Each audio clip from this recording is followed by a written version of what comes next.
ഇവിടെ വനിതയിൽ സെലിബ്രിറ്റീസ് ഒക്കെ സിനിമ കാണാൻ വരുന്നുണ്ടെന്ന് അറിഞ്ഞപ്പോൾ ഞാൻ വെറുതെ വന്നതാണ്. സിനിമ കഴിഞ്ഞ് ഇറങ്ങി വരുമ്പോൾ അലിൻ ജോസ് പെരേര ഫ്രണ്ടിൽ ഇങ്ങനെ സ്ലോ മോഷനിൽ നടക്കുന്നുണ്ട്. ഞാൻ പെട്ടെന്ന് പോകാൻ വേണ്ടി അവനെ തള്ളി മാറ്റി മുന്നോട്ട് പോയപ്പോൾ നേരെ ഫുൾ മൈക്കും ക്യാമറ ആണ്.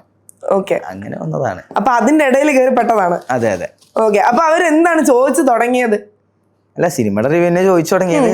പിന്നെ ഈ കേസ്, ദിലീപേട്ടന്റെ കേസ്, അങ്ങനത്തെ ഒരു ഇഷ്യൂ ആണല്ലോ ഈ സിനിമ വന്നപ്പോ മുതൽ തന്നെ. അങ്ങനെ പൊളിറ്റിക്കൽ റിലേറ്റഡ് ആയ എന്തോ ഒരു ചോദ്യം ചോദിച്ചപ്പോ അങ്ങനെ സംഭവിച്ചു പോയതാണ് ഞാൻ ശിവൻകുട്ടിക്കെതിരെ പറഞ്ഞ ആ ഒരു സ്റ്റേറ്റ്മെന്റ്. അങ്ങനെ പെട്ടെന്ന് മന്ത്രിക്കെതിരെ ഒരു സ്റ്റേറ്റ്മെന്റ് പറയാനുണ്ടായ ആ ഒരു സ്പാർക്ക്? അല്ല, മന്ത്രി ഞാൻ പഠിക്കുന്ന സമയത്ത് മന്ത്രി കാരണം ഞാൻ ഒരുപാട് ബുദ്ധിമുട്ട് അനുഭവിച്ചതാണ് ഈ ഒരു വിഷയത്തില്. കാരണം അവരൊന്ന് ചെയ്യുന്നു, നമ്മളോടത് ചെയ്യരുതെന്ന് പറയുന്നു. അപ്പൊ അങ്ങനെ എന്താ ഉണ്ടായത് ഡിഫൈൻ ആയിട്ട് ആ സാഹചര്യ സിറ്റുവേഷൻ?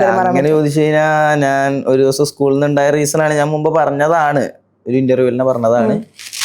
സ്കൂളിൽ ടീച്ചറോട് ഇങ്ങനെ